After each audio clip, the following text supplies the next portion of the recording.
morning and welcome to this new channel. It's called Sugarloaf Farm, and I hope you'll enjoy all our content that we'll be putting up.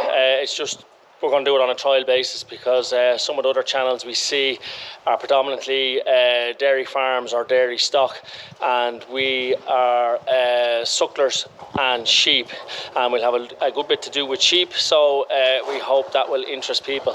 So I'll just briefly explain what we're doing here. We're running 40 suckler cows, and between myself and my father we have 300 ewes, chevet ewes, and suckler herd is split between a pedigree herd and a commercial. We've only a few pedigrees where we started off in 2016, and we're just building that herd at the minute. And the commercials are Simmental as well. The pedigree herd is Simmental, and the commercials mostly Simmental crosses, and we're running a Charlie bull with them, and obviously then a Simmental bull with the pedigree herd.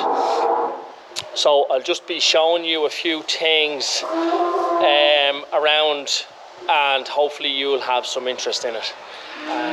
This is actually a shed that we have rented, because I'm not in my own yard. I'll show you my own yard when we go back there. But this is a huge big 8-base shed where it has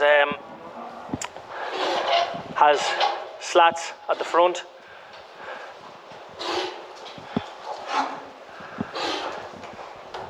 and liebacks at the back. Now they actually need to be bedded now, so I'll be doing that now, and I can show you what we do.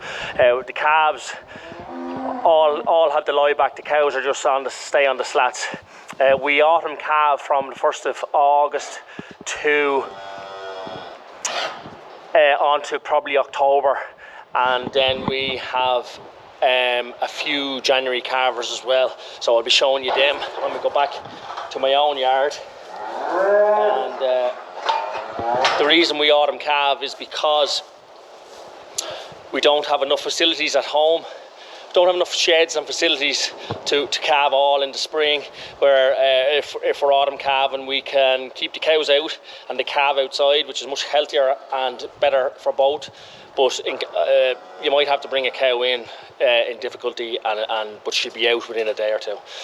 There's pros and cons for both, but that's just what works for us, because we lamb early, so that we can get rid of our lambs quickly before September, so that we have our grass for our autumn calving cows. And that's just the way we do things, but everyone's different, everyone has their own system, so I hope you'll be interested in this channel. Just going to show you here, these are some of last year's stock, where they'll be sort of little over a year old.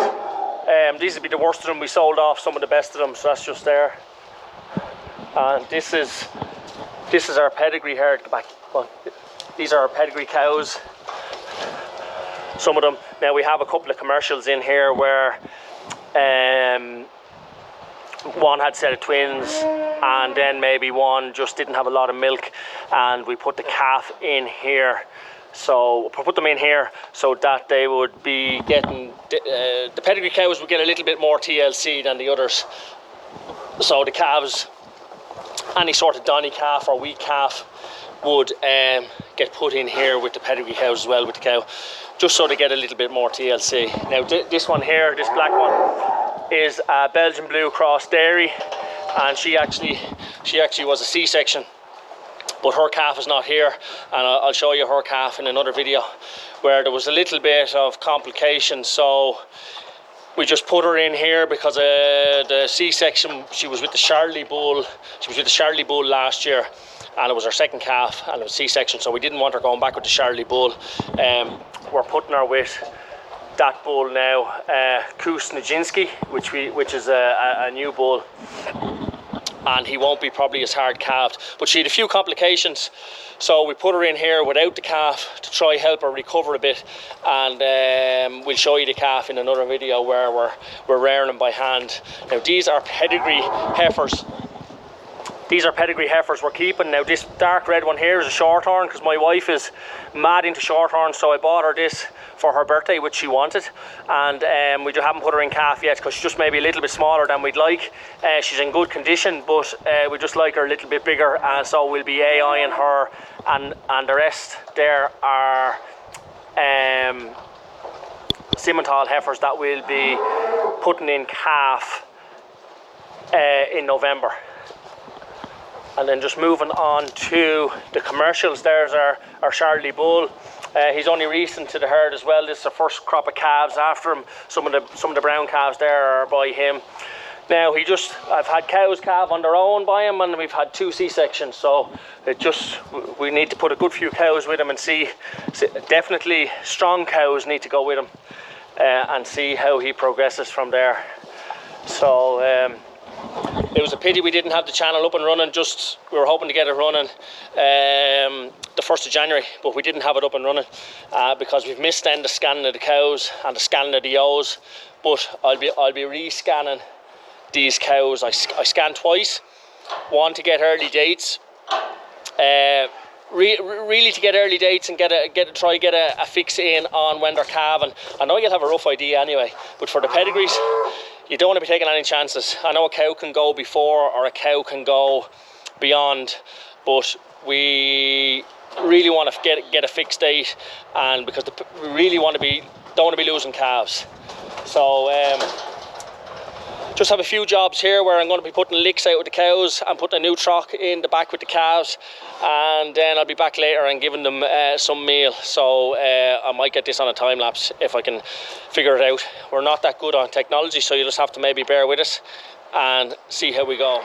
Just wanted to say that we're renting this shed mainly because we've no slats at home, and some of the fact that like we were all straw bedded at home, and we used peat bedding because we've big open sheds, and it worked well enough for the system we had, but like due to the Greens getting into the government, they made straw very expensive, and also peat near enough that you couldn't buy it, so thanks to them for that. So it's costing me a fraction of the price to actually rent this big 8-bay shed. Now it's only about 20 minutes from home in the Jeep, but I have to come up every day, and I bring the tractor up twice a week to give them silage or to feed them, but then I have to fork the silage in every other day. But sure, look, it's a bit of physical work, so don't mind that. But everything's getting more expensive. All the inputs, it's making farming increasingly difficult. So look, we'll just have to see how it goes, and hopefully I'll be able to inform you with a lot of information and give you a lot of information. Especially the reason why we set up this channel is so that you get to see a lot more on the sheep end of things. We'll be doing a good bit with sheep. Now we do contracting as well, or I should say I do, because I'm on my own. If I get help, I have to hire lads in to draw bales or something for me. We do silage contracting and some slurry. So they'll be all for different videos. We'll probably get slurry later, so I can explain things on that. So this is actually the calf I was telling you about in the other video there earlier on. That the cow had a C-section, and I'm just going to show you. We feed this calf by bottle. You see the way the tongue sticks out to the side, and even this calf's mother had very small little spins or teats, and the calf was sucking the cow but wasn't getting any milk out of it. So we started to feed it by hand anyway, and then, as I said, the cow had a few complications, so it was just easier for both to put the cow up in another shed with the cattle and not have a calf dragging over. And this calf, as you can see, is doing quite well.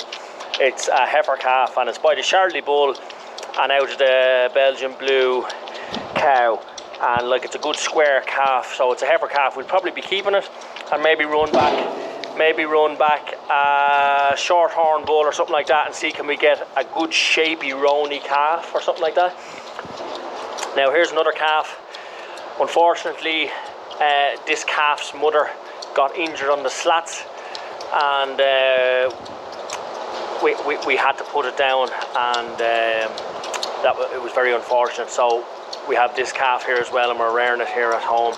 This is a pedigree calf. It was a pedigree cow that died, so these things happen, and it's unfortunate, but you just have to get on with these things. So as you can see with this lad, he's fond of the bottle, and we're just down to once a day feeding now. So and I won't say they get ad lib meal, but they're getting a good bit of meal, and they're doing quite well. I'm just going to show you the January calving cows that I have just in the next door once this lad's finished.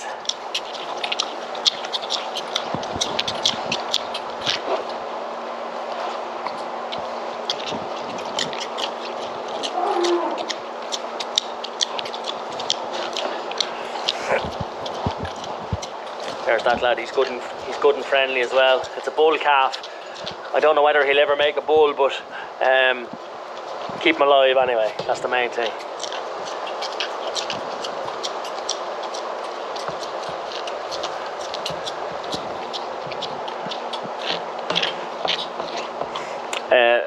They need a bed as well. I'll be doing that now in a minute. More straw. See the way this lad here, he just keeps his tongue out. There probably is a cure for it, but look, he sucks this bottle and he's thriving well. So I'm not going to do anything with him.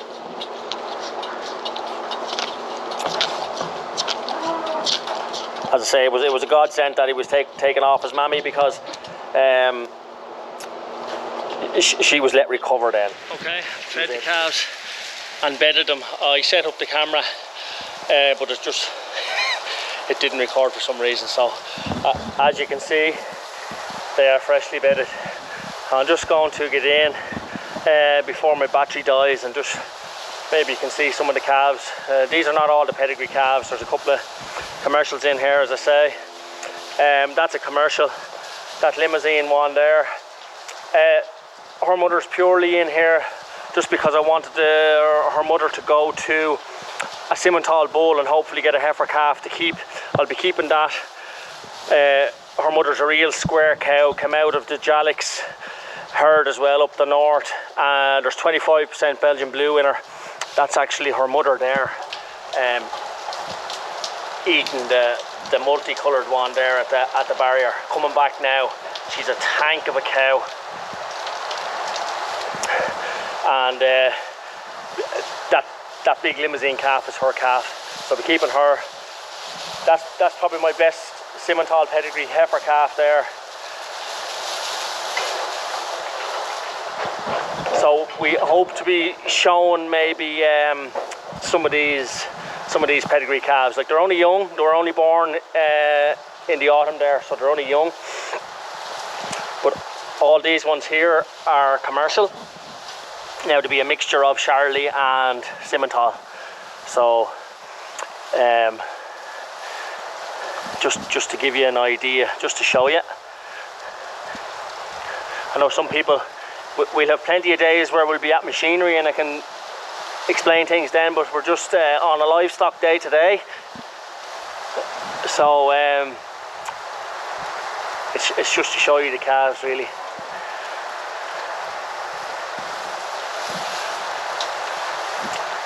Now, that little lad there was just, it's a nice little calf, but it was just late. It's actually only about a month old.